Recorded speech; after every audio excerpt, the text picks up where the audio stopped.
Hello, friends. That's like my tagline now, my sort of homeschooling, catchphrase. Hello, friends. It's Uncle Larry, people.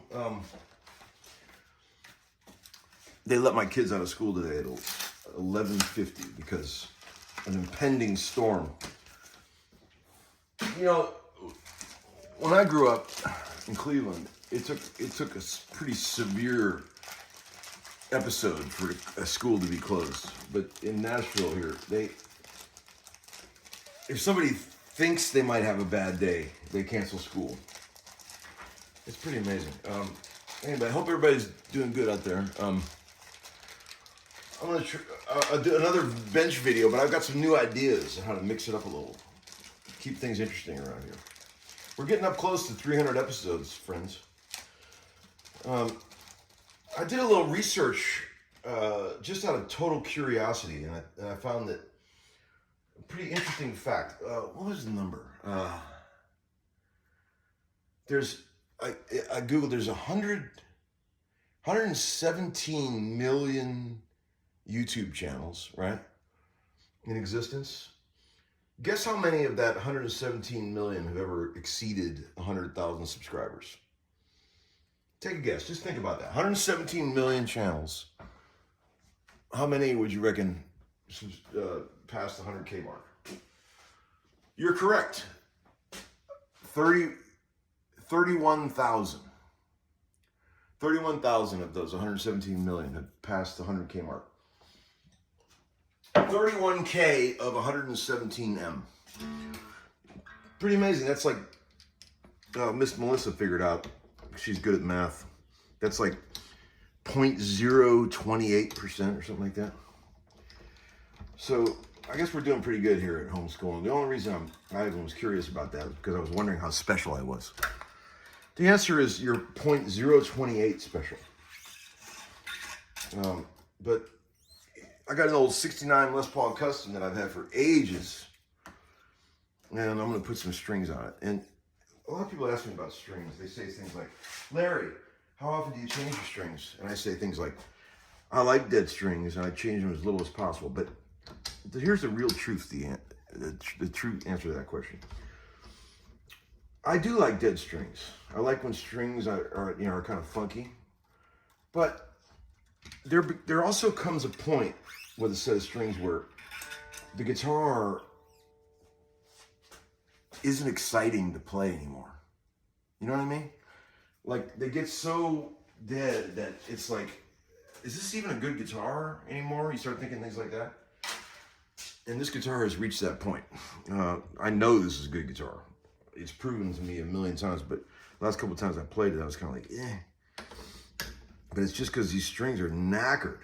I mean, you guys know what knackered means? You Americans? It means worn out. And you could feel the frets, the indentations on the D string. It's like train tracks, friends. But this is a fine old guitar. I've had this for a long time. I bought this from my dear friend, Elliot Michael, proprietor of the Rumble Seat Music Club. And I used it on many records. And it's always brought me great joy. I'm currently restraining it with a set of Diodario EXL 110s that I paid full retail for. Actually, not full retail. I got a little break. The guys at Glazers give me a little break on the strings. But I'm going to take them all off. And then I'm just going to wipe this beautiful ebony board down a little bit. So yeah, canceled school, so the kids are having a ball. We were outside trying to play football, but it started raining. So I figured I would do this real quick. Make you a quick video for all those people out there who are super bored. I got a couple questions prepared, and I've also got an iPad over here, off-camera view, where I've got my latest video pulled up, and I've got questions there that I can answer if I run out of shit to talk about. Sort of as, keep things moving. One question I got was, hey Larry, I know it's impossible to predict your legacy as a musician after you're gone, but what would you like your legacy to be? You know, if in fact there is a legacy. How would I want people to think of me after I'm dead and gone? Okay, that's a good one. I got it. Here's my answer. I like to be thought of as the John Holmes of guitar. So if you can put that, you know, sort of make that official. Okay, put that on my tombstone if you want. The John Holmes of guitar. I'd be happy with that. So there may be a few younger folks out there who don't know John Holmes. It's not the guy that makes the pickups. Okay, let's just put it that way.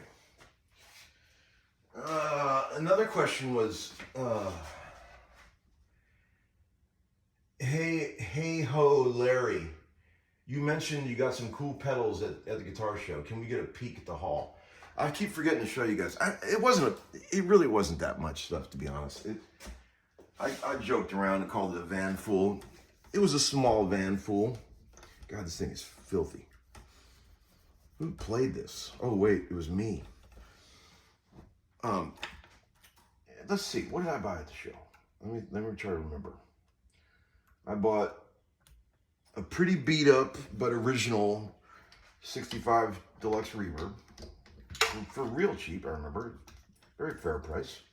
Original trannies, and you need some work. And I thought, I happen to know a guy who can make that thing right again. Ow! Damn it! Another stab. I hate that. Ebo can fix anything. He's the man. Yeah. How many times have you punctured yourself? The first blood that's been shown on the Homeskoolin show, right there. Blood has been shed. And I got it the wrong way, trying to get the strings out of the stop tail. I should just cut these. I mean, most sane people would. Yes, okay, 65 deluxe reverb. I bought a mid-60s, not solid state, a tube Vox pacemaker, single 10 combo, which is a really cool amp, because I do like the mid-60s Vox tube stuff. And I got that for real fair too. I might pass that along to some homeschooler. I really don't need that. It's really cool and everything, but I could pass the savings on to another guy. Let's just say it's pretty beat up, but it runs great. It sounds really good. How about this?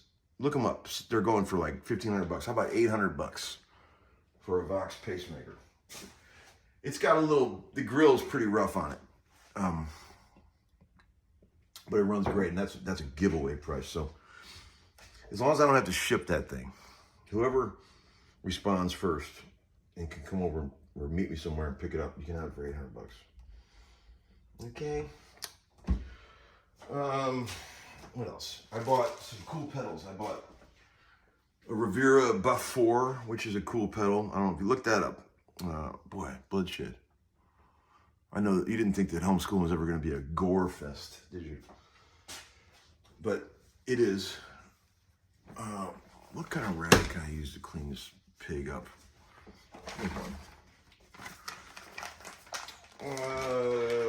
What were the cool pedals I bought? Oh, Rivera Buff 4, which I've been using a lot on sessions. It's very good. God, what happened to this thing? Ugh. Something leaked in the bag. The polish leaked out, and the things are all wet. That's gross. We're not using that, friends. Or maybe we can use that. We can use that. We can't use that. I bought a beautiful condition in the original box Boss CE1 stereo chorus. Remember those? The big gray one? In the original box. It was lovely. That's nice to have. I already had one, but I thought I could use a backup on that one because I actually use those pedals. I bought a Triangle Big Muff, which is a very cool pedal. Circa 1970, but the pots date to 1966. I always wanted a Triangle Big Muff, you know, the early version. That was cool. What else did I buy? Just some odds and ends. Fun stuff. You know, stuff to fight off the board, which is really all this stuff is anyway, in the end, for all of us. Anything you can get a couple minutes of inspiration out of is worth it at this age, I say. Man, this guitar, this is a cool old guitar. It's got some crazy shit written on it. Here, let me see if I can find it. Oh, if you can see it, you probably can't see that. You can see faint outlines of letters on there. It says, "Hi, my name is Lady. My boss is Don Babcock." I'll bet he was a boss. I'll bet Lady liked little Babcock. Come on, guys, keep it clean around here. Don't get too... There's a lot of children watching. Lady, I wonder if Don Babcock is still around. I wonder if anybody knows him out there, because this was his guitar. 69, all original too. You can tell this one is not monkeyed up at all. Got the old patent stamp bridge. You guys realize that original ABR ones, you see what they're going for? My friend sold an ABR one with no saddles or anything, just the base of it, at the last guitar show for $700. What the fuck? Are you serious? I used to give those away. Oh my God. I never used them, so they'd be laying around. I would give them to people. Not anymore, friends. Everything's gotten too crazy. Let's see. Let's get another question here. Hey, Tom, you may have already spoken about this, but what do you know about AI in music? I responded to the question saying, I know a lot more than I ever wanted to know, to be honest. AI has taken over the Nashville songwriting community. I know that.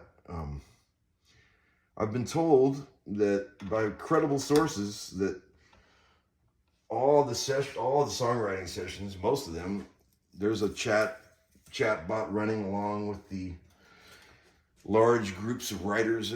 Songs these days are written by like 12 guys. They like 12 to 15 guys get together in a room. People, I should say, not just guys.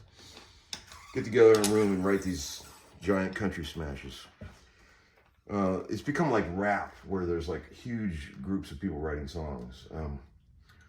There's a lot of that going. They all use the chat, the AI chat to sort of, let's just say, boost their creativity. Let's just say that. How do I feel about that? Hell, I know Hank didn't do it like that. So anything that different than the way Hank did it kind of rings false to me, to be honest. But hey, man, I am only a pawn in this game, and I have no right to bitch or complain. As long as they send me checks that I can use to buy food for my young boys for playing the guitar, I'm happy. So all is well. And I don't know, man. How do you feel about it? Pretty fucked up, right? Add it to the list, though. I mean, somebody pointed out the other day, somebody said, you know why today's music is so boring and so non-offensive? Because it has to be to fit into the current culture. I mean, I don't think anybody out there, in this current time wants their shit really controversial and edgy. It's like the more safer it is and the more sort of homogenous it is, the better people like it. It just seems like it's like that'll all change. It couldn't possibly stay like that. Someone's gonna come out with some really edgy shit and shake the boat a little bit and get things back cooking again. It'll happen. It always does. I have faith. But people have said that, rock and roll was sort of like a floundering or foundering ship at sea before Van Halen came along. There was a lull there when Zeppelin was a little too over-bloated and drugged out to really do anything. And there was a bit of new wave coming in, but I think Van Halen was just the kick in the ass that the rock and roll needed at the time. And maybe something like that will happen. I'm not saying it'll be rock and roll, because rock and roll was pronounced dead a long time ago. But something will happen to music that will shake it up in a good way. And it always does. Because, people get bored. They want some new shit. And I appreciate that. See, I'm doing the old luthier's knot on these. Just kidding. You guys know how bad I hate that. Let's see. Any chance of getting up to Cleveland for the Big E? He says the eclipse. No, there's no chance of that. Hey Tom, I've got a an old Teisco. I want to upgrade the pickups so that it sounds legit. Okay, wait a minute. The pickups were the only good thing about those guitars. But I can't decide which direction to go with it, which bugs me because it's kind of a family instrument and I want to make it worth playing a show with. No. First of all, it's going to cost so much money to get a Teisco giggable, and you'll devalue it in the process. Not that it has much value to begin with, and that's also a family heirloom, so you don't want to be carving away on family stuff. Just leave it alone. Here's my experience, friends. If you get a guitar, electric guitar, you don't like the way it sounds, sell it and get something else. Don't fuck around with changing pickups. It rarely ever works. I've tried that hundreds of times in my life, and it's probably worked twice, where I put different pickups in something and been like, yes. It just doesn't work like that. I promise you. If you don't like a guitar the way it is, sell it and get something else. Learn from my mistakes, please. If my life is worth something to anyone out there, let it be that. You know why I say that? Because there's so many guitars in this world. There's more guitars than there are women. If you don't like a guitar, you should never own a guitar that you don't love. There's no reason. Anyone out there that has a guitar that they don't absolutely love should sell it immediately. There's no point in having anything you don't love. There's just so many guitars out there. I don't understand it. People say things like, I get all these comments like, I've got this Telly that I've been fighting with for years. I'm like, why would you ever do that? Don't fight with anything. Get rid of it, for Christ's sakes. I've got this Telly I've been fighting with for years and it hurts my hand when I play it. That kind of shit. Are you a sadomasochist? Who would even deal with that for more than 2 seconds? Is this thing still on? Don't do that, people. Don't ever play guitars that hurt your hands. Don't own anything you don't love, for Christ. It's starting to rain now, you feel that? The storm is coming, finally. See what I'm saying? There's just too many guitars out there. I mean, if we had a shortage of guitars in this world, I could understand people fighting with instruments and putting up with it. But we don't. As a matter of fact, I always wonder, where do all these guitars that get made every day go? Someone told me that like Samick cranks out like thousands of guitars every day. Where do they go? Who ends up with all these instruments? Like, it blows my mind, man. It blows my mind. Like, who buys all this stuff? Where does it end up? Because people don't generally throw guitars away, right? I don't know. I never understood it. But that's when you walk in, like when you walk in a pawn shop, there's just racks of just terrible guitars that you wouldn't wish on your worst enemy. Just laying everywhere. It's like Johnsonvilles and shit like that. First Act and all these terrible guitars. Mitchell. And like, where do they all end up? Is my question. You know, it's weird. I mean, I have a hard time selling some piece of shit new Gibson. I mean, where do all these cheapo guitars go? I don't understand. Okay, so let's get to a new question. I'm drifting here. Let's see. It's kind of like having live chat without the live chat. Let's see, a new question. Is it May 1st yet? Ha ha. Don't worry, it's coming. That record's going to come out, I swear to God. It's going to come out. I hope you still like it. I hope you like it in general after waiting so long for it. That's my fear, is that everybody's going to be like, I mean, even Sergeant Pepper would be disappointing after waiting this long. Let's see. But man, I just watched a couple videos of Guthrie just destroying in New York City, playing at the bitter end. Did you guys see that shit? Somebody took some really clear, high quality footage of him playing with some various guitar players, and man, I would not want to be one of those other guitar players trying to keep up with that boy. Jesus God, I mean, he was laying waste to people. It was crazy. You should watch some of that shit. Watch the one with where he's playing some Mexican shit south of the border. Lord, he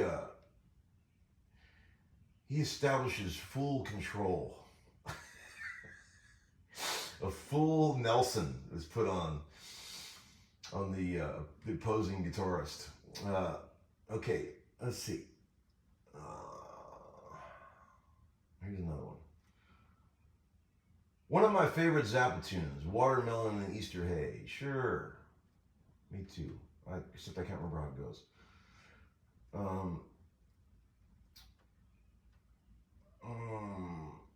I'm sorry, friends.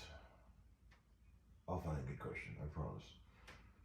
Who made the altered Tune-o-matic bridge on your Firebird? Great question.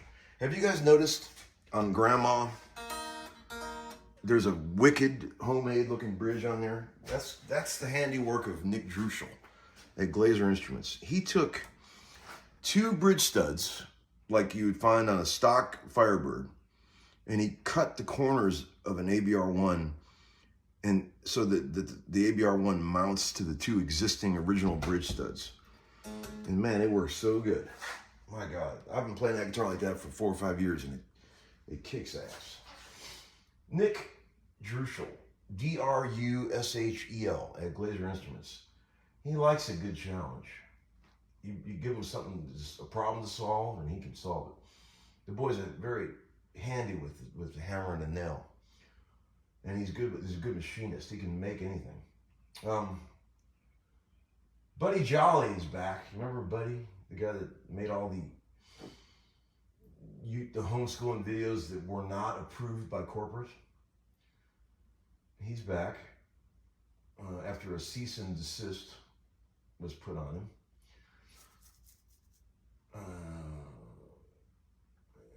There's another weirdo out there that not that I was saying that Buddy's weird. I like Buddy. He's cool. But there's a guy out there that used to stalk me, a total weirdo that stalked a lot of people in Nashville and beyond, who got thrown in jail for cyber stalking. And I think he's out of jail. And I saw a comment on a video that looked very much like something he would have wrote. And man, that is not a good feeling, because I liked it much better when he was in prison. I attract weirdos, guys. You would not believe it. I attract weirdos like a magnet. I don't know what it is. Something about my personality. I don't even have to talk to them, and they attach to me like a magnet. And it's always been that way. It's been this way long before the YouTube thing, long before I was a session guy. I don't know what it is. My oldest brother has the same affliction. He's a weirdo magnet. Hey, there's a guy, what's the guy's name on here? There's a guy that there was an outpouring of love from the homeschoolers because a guy mentioned that he lost his son. I'm trying to find his name. Grateful something is his name. But man, my heart goes out to you, buddy. Everyone's greatest fear. And it was beautiful to look at all the comments from people supporting him. And he said some very sweet things about how the channel got him through this time. And hang in there, my man. There's nothing, well, I mean, if you go through that, there's nothing bigger to fear. If you can make it through that, man, can you imagine? You're made out of iron at that point. One guy said, I think I've got the Guild acoustic 12-string you want. Some people have sent a couple, but they're all new ones. I want an old one, friends. I want an old 70s or 60s Guild 12-string. One of those garish, giant, flamey, abalone-infused jumbo body monsters. I want one of those. What is there, like 30 pounds? You know the ones I'm talking about? 30-pound acoustic. One guy said, I'm not a homophobic or a racist, huh? The guy said, well, I'm going to have to rethink my subscription. I like my guitar lessons ignorant and misinformed. Oh, here's the guy. Grateful Pipe and Cigar is the guy that lost his son. And dude, I don't even know what to say. I am so sorry. Oh man, terrible. Let's see. All right, we got some strings on this thing. Let's plug it into the corporate tuner and see what it does. Let's see where it's at. It's plugged into the corporate tuner. That's a Western E.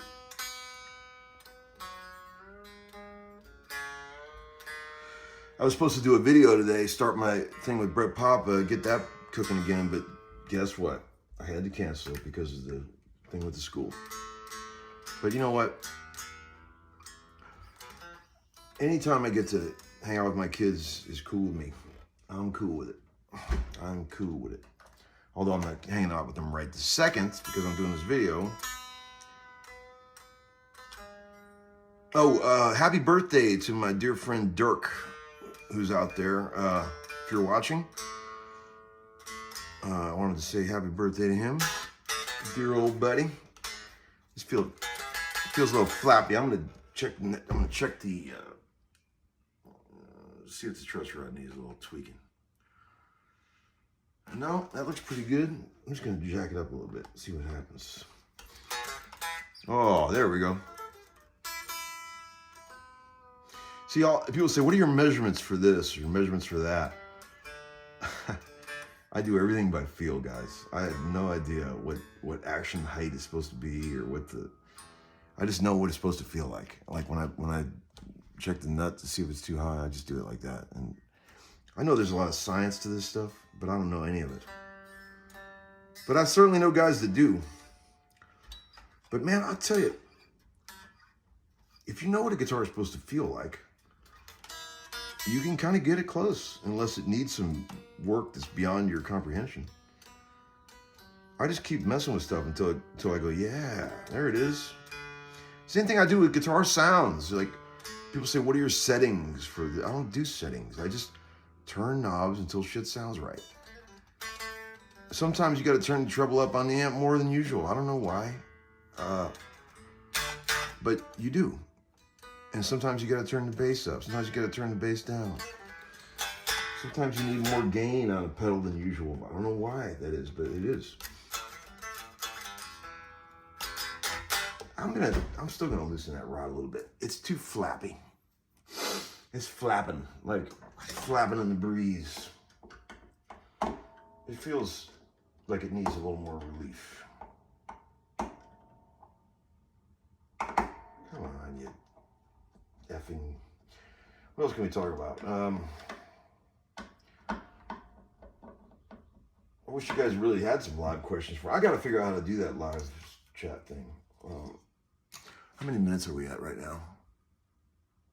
Holy shit. 30 minutes. I better hang up. I'll do this in 2 parts. Maybe not. Bye, guys. Okay, in our final little installment here, I'm gonna loosen this truss rod just a little bit. See if we can get that old feeling back. That old feeling, you remember it? Just a quarter turn. Okay, now we're talking. A little more. A little more. Let's see what we got.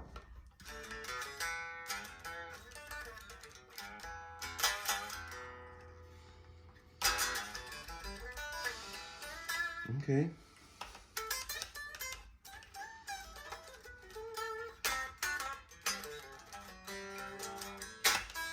I did a cool session yesterday with, remember the guy from Sugarland, Christian Bush? I spent a whole day working with him. I used to play on that real early Sugarland stuff for Jennifer Nettles back in the old. I played on their first single. We're reminiscing about that. Christian's a cool guy. He's producing some young girl singer, and we spent the whole day overdubbing. That's making noise. Pick guard. I wonder if I could fix that. Sometimes I put a little foam under there. You ever do that with the pick guards when they start making too much noise?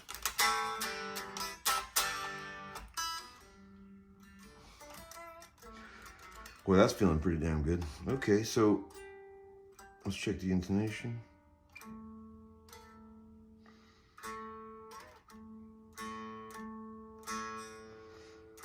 Okay.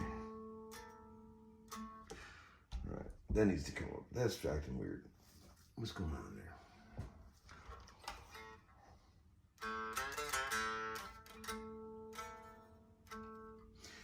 Don't forget this, guys.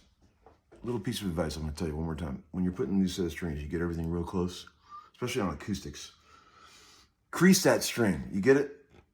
How can I show you this? Push down and bend it right at the bridge. Put a crease in it. I'm telling you, do it at the nut too.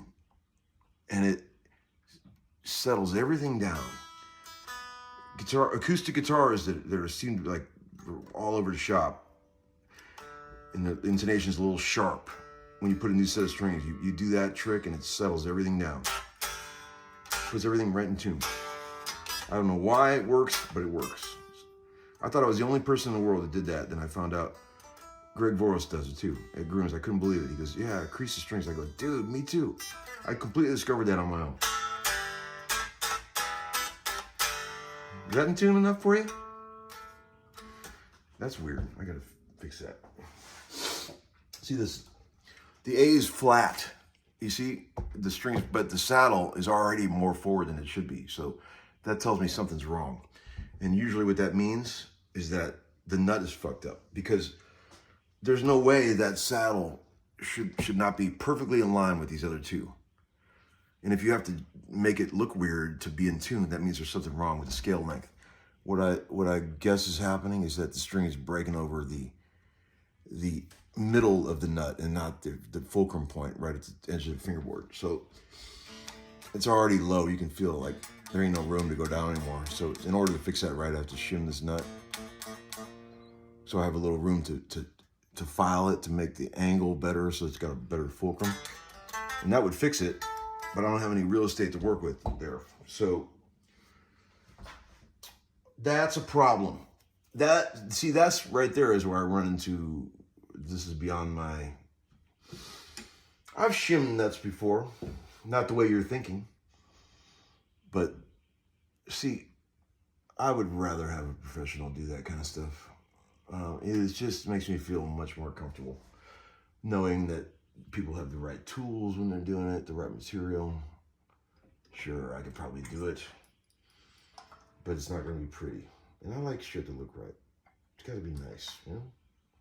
For now, I'm just going to turn that saddle a little more. Yeah, that's a problem.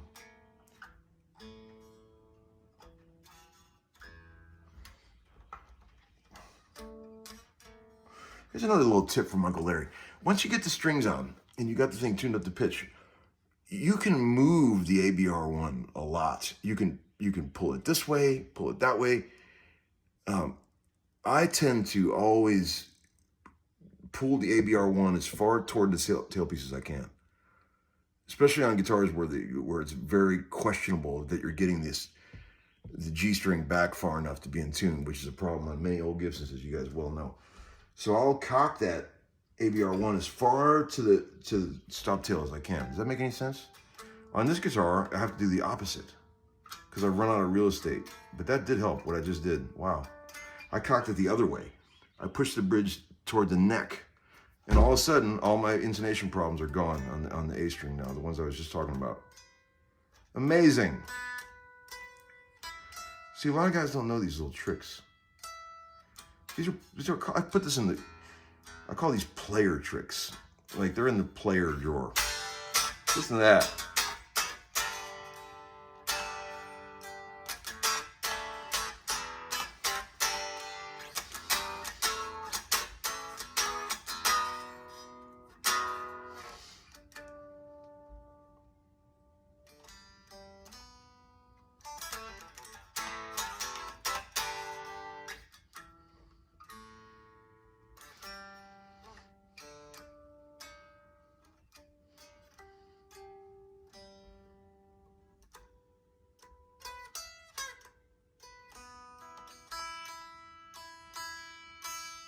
That's not the best sound in the world. You hear that? That bugs me. The sitar going on with the bridge. I don't like that.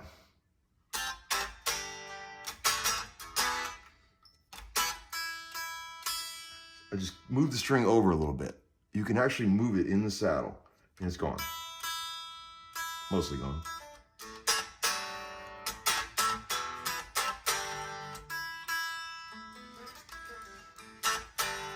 Okay, we're good. All right, friends, have a great night. I'll see you later. Say goodnight to Don Babcock. Later. Okay, all you Marshall enthusiasts out there, I've decided what I'm going to do with this pile of plexi. I'm going to hold on to one 50-watt super tremolo head and one slant cab and one straight cab.